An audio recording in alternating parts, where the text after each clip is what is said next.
Yo, what is up, guys? Welcome back. Hope you're doing good on this COVID bullshit and the gain gods have blessed you and you found a place to work out. Me, personally, I have not, and I do not like home workouts. But anyway, getting on to today's topic, it's going to be about carbohydrates. I got into a discussion yesterday with somebody, and it was a very intelligent person, but they didn't understand the concept.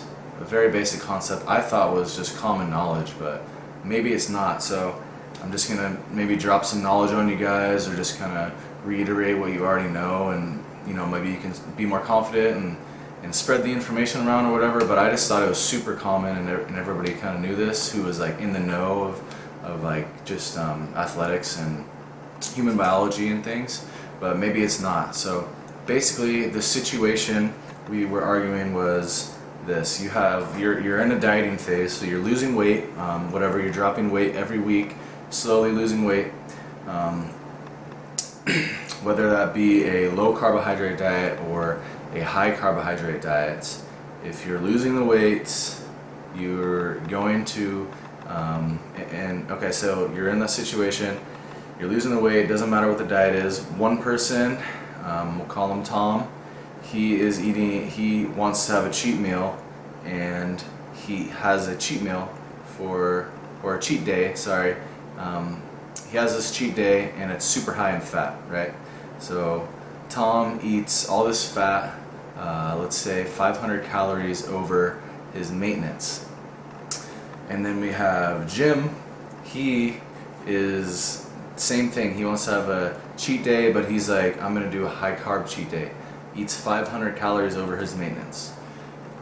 In carbs, Jim, the carb guy, will store less fat, body fat, will store less body fat than Tom. I thought this was easy stuff, but maybe not, and I'll break it down. We have science to back it up, and we have the broscience to back it up. So when you're losing weight, your glycogen stores are depleted, or are slightly depleted. So glycogen is stored carbohydrates. So when you eat the carbohydrates, you are going to first restore your muscle glycogen, and that's where the carbs are going to go. It's not going to go into fat storage.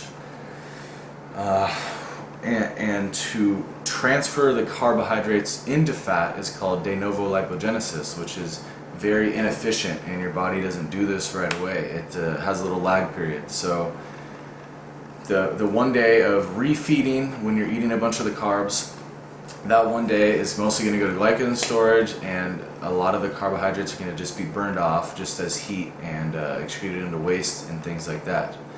And it doesn't go into de novo lipogenesis right away. It takes a couple days. It takes your glycogen stores to be refilled or close to refilled, and you're over your maintenance calories. Then your body will be able to do de novo lipogenesis and start storing the body fat on a daily basis. And after a couple days, and when your glycogen stores are refilled, then the two diets, either eating the high fat or the high carb, are going to be the same amount of fat storage after a couple days. Now, most physique athletes and athletes and things only do the high carb refeed for like 3-4 days tops. I wouldn't recommend going over like 2 or 3 days if you're just like a regular like bodybuilder type athlete and you're just trying to refeed. It's over. Your glycogen stores aren't going to be that depleted, so 2 days really the max, maybe 3, but I doubt it.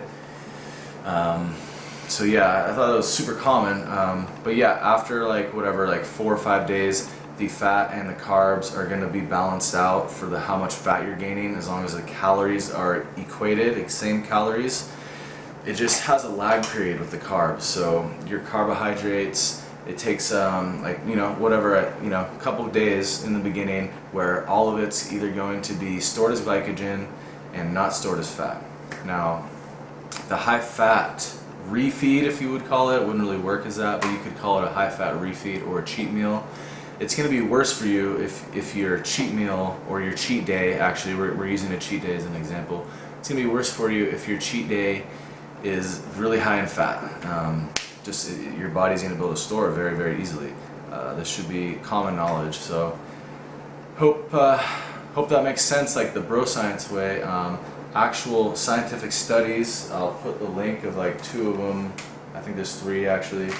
Basically, the one showed that the de novo lipogenesis didn't start occurring till like the first day.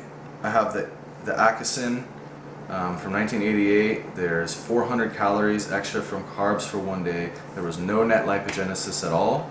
The other one, McDevitt from 2000, observed that fat gain with fat overfeeding starts with day 1, while there is a time gap in the increase in body fat with carb overfeeding. Very simple stuff. And then the main study I'm going to reference shows the first 4 days. If you look at the full study, there's a graph. The first 4 days of the carb refeeding, it's like down here on like the fat gain. It's down here. It's very clear, and then the carbs are up. Or I mean, the fat diet is up here on the fat gain, and it starts increasing, and then they meet like 4 or 5 days after. But the first 4 days, the carb fat storage when you're eating the high carb diet is very low compared to eating the high fat diet. And this is in a glycogen depleted state, or which would be similar to if you've been dieting down and losing weight for a period of time, weeks usually. And yeah, that's that. Bodybuilders and athletes have been using this for a while. I know like a lot of cyclists and things have a glycogen restoring thing they do, or carb loading, where they load the carbs because they know it's not going to store as fat. Bodybuilders, men's physique competitors, which is what I'm interested in, they do refeeds for a couple days of high carbs and then very low fat, and they know that even though they've been dieting down, this is not going to interrupt their diet phase if they do it for 2-3 days tops, and that all the carbs they eat will not store as fat. Very inefficient, and it goes towards glycogen storage. It does not want to transfer into fat storage right away. So very simple stuff. Hope you learned something, or just kind of reinforce what you already knew. If you made it this far, hit me with a like and subscribe if you want to stay updated. Thanks, guys.